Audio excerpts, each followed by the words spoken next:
When you get a prescription filled, you trust what you receive from the pharmacy is safe. But an Austin woman was given a dose so much higher than her doctor prescribed, it almost killed her. And the KVUE Defenders found her case is not isolated. Here's investigative reporter Erica Proffer. Not isolated and loosely regulated. It comes back to what are called compounding pharmacies. Pharmacies that tailor and mix their own prescription medications. It's for people who can't take the standard drug. But the compounded drugs come without FDA testing or approval. It is legal, but when things go wrong, may take years for regulators to enforce. Which one are you picking? I would say the countryside. They promised each other The French countryside.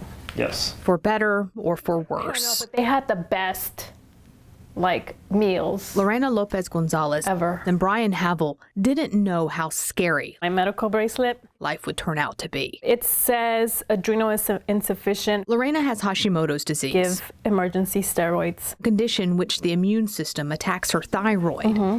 So her thyroid doesn't make enough hormones for a normal life. It's like operating with half a tank of gas. To make it even more complicated, Lorena is sensitive to certain fillers contained in typical prescription medications. So 2 years ago, her doctor recommended she take her prescription for thyroid medicine to Stonegate Pharmacy in South Austin, a compounding pharmacy that mixes its own medications. I remember getting the new script and I just started to feel really unwell, my head was, I got really bad migraine. Her doctor told her to give it a few Headache days, just kept getting worse and worse. but nothing changed. So we went to the ER. And this is where those vows, taken 18 years ago, They discharged me. became This part you might have to say because I don't remember that part. so After I came home from the first ER visit. important. Yeah, so really started having some cognitive issues, mixing up her words. The woman Brian knew since high school started changing. Doing things, saying things that just, out of order, it does get you. I was really agitated. Back to the ER, this time admitted.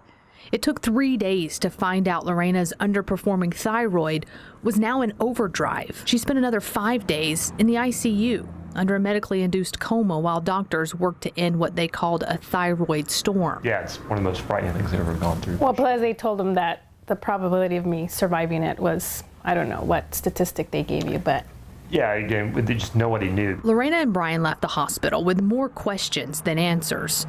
Doctors recommended seeing an endocrinologist. and she said to me, "Are you trying to kill yourself?" She thought you were suicidal? Yes.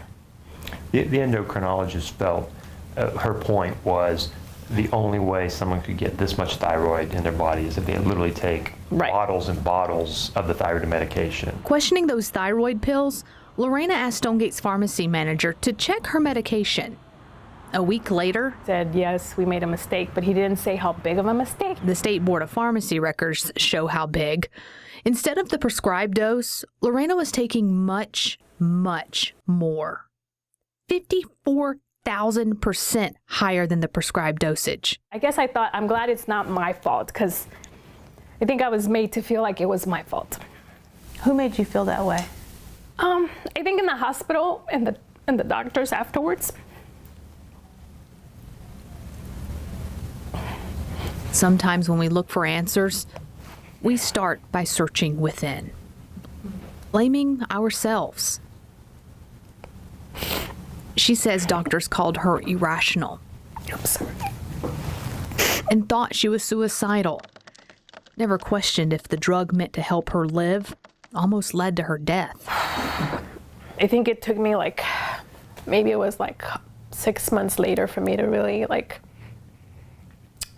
kind of process everything that kind of happened to me. And she's not alone. Pharmacy board records show in 2016, Stonegate gave other patients excessive doses of thyroid medicine. In one case, 98,000% higher than the prescribed dosage. Since 2014, 7 different violations. In December 2014, Stonegate failed to keep and maintain complete and accurate records for its hydrocodone supply. In May 2014, Stonegate inaccurately communicated a testosterone prescription to another pharmacy, which the patient was fatigued among other effects. For 4 months that same year, Stonegate did not possess a proper license. but still compounded and dispensed medications. And if these violations sound far in the past, it's because some of them took 2 years for the state to investigate and enforce. Allison Benz is the director for the Pharmacy Board. Pharmacies are doing the right thing. They want to put out a good product. No compounding pharmacies in Texas have lost their license since new FDA rules in 2013. Pretty severe that someone loses their license. Most pharmacies get reprimanded, fined, and or put on probation when problems are found. Like Stonegate, which got a $16,000 fine, 5-year probation, and an order to develop an internal continuous quality improvement program. Is that tough enough? No. I felt really insulted. I think it totally minimizes like the impact it had on my life. There really needs to be a change. Austin attorney Sean Breen represents Lorena in a lawsuit against Stonegate, claiming the pharmacy was negligent. Stonegate denies all allegations. But we really should think about where our priorities are as a society when we don't have enough resources for something like the Pharmacy Board. The 839 compounding pharmacies in Texas get inspected every 2 years unless a problem is reported. The State Pharmacy Board has just 12 inspectors and 7 field investigators for the entire state. It would be nice to have some additional inspectors. 12 compounding pharmacies have been reprimanded or fined during the last year. Ben says more inspections could catch more violations. It is possible if we had a bigger staff. The board has asked the legislature for funding for 2 more inspectors this year. Let's see. Meanwhile, These are just the ones that like I need Lorena's daily life for emergency. is a reminder of trust This has my emergency broken steroid shot by a system that I have to carry and give to myself she believed because you can pass out at any minute. would help her live. I've used it twice. That's my life, but that doesn't mean I'm not angry about it.